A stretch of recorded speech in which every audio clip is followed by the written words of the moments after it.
Welcome guys, நான் உங்கள் YouTuber world of peace Bharat.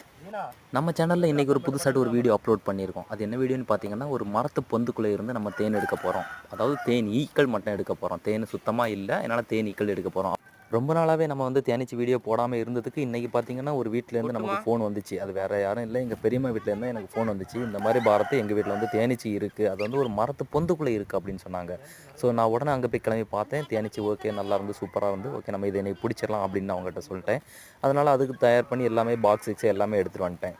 சரி, நம்ம அந்த மரத்து பொந்துக்குள்ளே இருந்த தேனீச்சி எடுப்போம் அப்படின்னு சொல்லிட்டு நானும் தேனீச்சி இருக்கான்னு போய் பிரித்து பார்க்குறேன். மரத்தை பிரித்து பார்க்குறேன், உள்ள தேனீச்சி ஏகப்பட்ட தேனீச்சி இருக்குது. ஆனால் தேனை தான் ஒரு சொட்டு தேன் இல்லை, தாடு எல்லாமே ரொம்ப பெரிய பெரிய தாடாட்டு இருந்துச்சு. நானும் பார்த்தேன், ஆஹா இன்னும் நிறைய தேன் இருக்கும் அப்படின்னு நினச்சேன். தேனே இல்லை, ஒரு பெரிய ஏமாற்றமாயிருச்சு. சரி, நம்ம இவ்வளோ தூரம் வந்ததுக்கு நமக்கு தேனீச்சியாக கிடச்சித அப்படின்னு சொல்லிட்டு நானும் மரத்தை பிரித்து ஒவ்வொரு தேன் தாடாட்டு வெளியே இருந்து அவ்வளோத்தையும் எடுக்க ஆரம்பிச்சிட்டேன். ஒரு வழியாக கஷ்டப்பட்டு நம்ம இந்த மரத்தை அவ்வளோத்தையும் பிரிச்சிட்டோம். இந்த மரத்தை பிரிக்கும் போது பார்த்தீங்கன்னா நம்மளை 1-2 ஈச்சி கொட்டியிருக்கணும். ஆனால் எந்த ஒரு ஈச்சுமே நம்மளை கொட்டலை. இவ்வளோ கூடு இருக்குது, பயங்கரமாக கட்டி வச்சிருக்கு.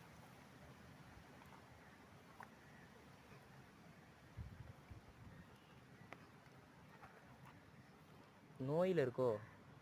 நோயில் ஆமாம், லைட்டாக இல்லை, நல்லா தான் இருக்குது. செட்டு நல்லா இருக்குது.